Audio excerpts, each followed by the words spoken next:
Bàសូមញ៉ាំរំលឹកស៊ូដល់ពុកម៉ែបងប្អូនទាំងអស់គ្នាបាទថ្ងៃនេះខ្ញុំសូមបង្ហាញត្រាក់ទ័រមួយ model បាទចនឌីបាទគឺ model បាទ50 75E ណាបងប្អូនណាដែលមានកម្លាំងសេះ75សេះបាទបងប្អូនហើយនេះគឺស៊េរីក្រោយគឺស្អាតមែនទែនបាទបងប្អូនបាទនេះរូបរាងគឺពណ៌សម្បុរស្អាតណាបាទពណ៌បៃតងរំលេចដោយពណ៌លឿងគឺជាពណ៌ធម្មជាតិយើងមែនទែនបាទហើយសម្រាប់ដបូលបងប្អូនណាដបូលធំហើយស្មាច់ទៀតបាទដបូលធំហើយស្មាច់ទៀតណាបងប្អូនបាទអញ្ចឹងគឺស្វិតល្អមែនទែនហើយតាក់ទងជាមួយនឹងប្រភេទកាឡាកង់បងប្អូនណាសបកកង់គឺ BKT លេខ1ផាអាឡឺម៉ង់ណាបងប្អូនបាទនេះប្រភេទលេខ1ផាអាឡឺម៉ង់ BKT បាទបងប្អូនហើយនេះយើងមានសដាញ់មុខមានអីការពារខ្លាចបងប្អូនចូលព្រៃចូលអីទៅប៉ះបាទកុំនាំឲ្យប៉ះពាល់ដល់ត្រាក់ទ័រកូតឆ្កូតអីចឹងទៅបាទហើយពងស៊ីម៉ាំងបាទបងប្អូននេះពងស៊ីម៉ាំងយើងស្រោបយើងការពារដាក់មកជាន់ទៀតបងប្អូនណាគឺស្រស់ស្អាតមែនទែនបាទហើយនេះគឺគ្រឿងក្រៅកូនជ្រូកផងវាបាទបងប្អូននេះគឺជាស៊េរីកូនជ្រូកចុងក្រោយបាទគឺងាយស្រួលដល់ការប្រើប្រាស់មែនទែនបាទបងប្អូនហើយតកតងជាមួយនឹងបាទពងមុខផងដែរបាទគឺរទីលបាទរទីលគឺយើងដាក់នៅខាងក្រោយទេបាទសម្រាប់ model ចនឌីគឺយើងដាក់នៅខាងក្រោយដើម្បីការពារបាទការពារខ្លាចបងប្អូនបុកប៉ះរុញព្រៃអីហ៎បងប្អូនបាទហើយសំខាន់គឺយើងប្រើប្រភេទឡាបត្រង់បាទប្រភេទពងត្រង់យើងអត់ប្រើប្រភេទពងកាច់ទេបងប្អូនណានេះទីបងប្អូនបានឃើញហើយបាទនេះឯនោះបាក់ចការនៅខាងក្រោមហ្នឹងគឺស្អាតបាទស្រស់ស្អាតហើយរឹងមាំមែនទែនបាទបងប្អូនបាទគឺមើលទៅគឺ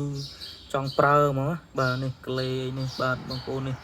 ដាក់ឲ្យបងប្អូនមើលមកពេញចិត្តមកឈុតក្រោមនឹងដោយបាទនោះបាទបងប្អូនបាទសូមបញ្ជាក់ណាបងប្អូនណាស៊េរីក្រោយ75ស៊េរីឆ្នាំក្រោយនេះគឺប្រភេទ Line Pro Turbo បាទបងប្អូនណាគឺជាស៊េរីចុងក្រោយហើយដែលមានការអាប់ដេតមានការប្រែប្រួលនៅត្រាក់ទ័រមួយចំនួនបាទតើតទៅនឹងគ្រឿងក្រៅអីបាទហើយនេះបាទប្រភេទឈ្នន់កៅអីគឺយើងមាន2ជាន់បាទហើយយើងមានជួរស្រោបដើម្បីកុំឲ្យទប់កម្ដៅកុំឲ្យជះមកតកងខ្លាំងពេកបាទបងប្អូនហើយនេះកៅអីបាទកៅអីនេះបងប្អូនអាចកំណត់គីឡូកំណត់បាទជើងវែងជើងខ្លីអាចរុញទៅមុខទៅក្រោយបានណាបងប្អូនបាទហើយនេះដៃបញ្ជាយើងមានទាំងសងខាងទាំងឆ្វេងនិងទាំងស្ដាំបាទហើយនេះចកូតគឺធូរមែនទែនតើតទៅនឹងជាមួយចកូតរបស់យើងគឺយើងប្រើប្រេងរួមបាទ3រួមទៅមួយអញ្ចឹងគឺធូរមែនទែនបាទហើយយើងមានរបាំងការពារផុកការពារកម្ដៅដែលជះពីម៉ាស៊ីននេះមកដល់ជើងដល់ខ្លួនផង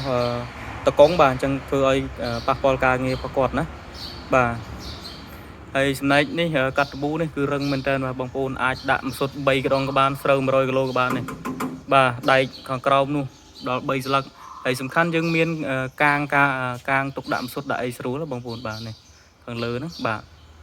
ហើយនេះកង់គឺ BKT លេខ1ផាឡឺម៉ង់គឺធំមែនតើបាទសម្រាប់ model 75នេះបាទឥឡូវយើងមកមើលពីខាងក្រោយម្ដងបាទបងប្អូននេះគឺដបូលយើងមកមើលពីខាងក្រោយម្ដង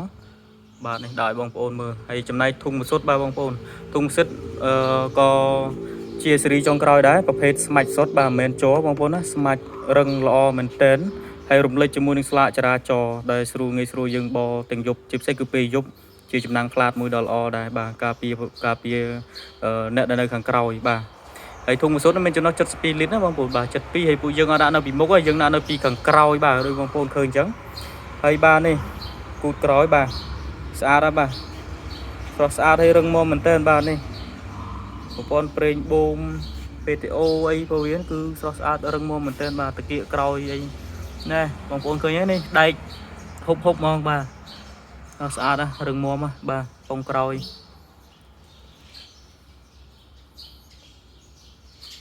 បាទឥឡូវយើងមកមើលពីជំហៀងផ្នែកខាងស្ដាំម្ដងបាទបងប្អូនណានេះបាទផ្នែកខាងស្ដាំបាទនេះគ្រឿងម៉ាស៊ីនខាងក្រោយបាទណាទៅបញ្ជាក់ណាបងប្អូនណា75ស៊េរីក្រោយគឺជាប្រភេទ Line Pro Turbo ណាបងប្អូនបាទ model 75នេះបាទនេះដូចបងប្អូនឃើញហើយបាទហើយដុំដេគឺយើងដូរនៅបច្ចេកវិទ្យាចុងក្រោយដែរបងប្អូនបាទ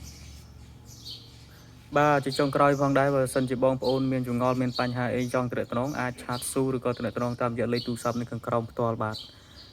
ឬក៏បងប្អូនចង់មើលនៅ model ណាមួយ 55 បាទក៏មាន36សេសក៏មានបាទបងប្អូនចង់មើលមួយណាបងប្អូនអាច comment នៅក្នុងនឹងបានណាបងប្អូនបាទសូមអរគុណសូមជម្រាបលាបងប្អូនទាំងអស់គ្នាបាទ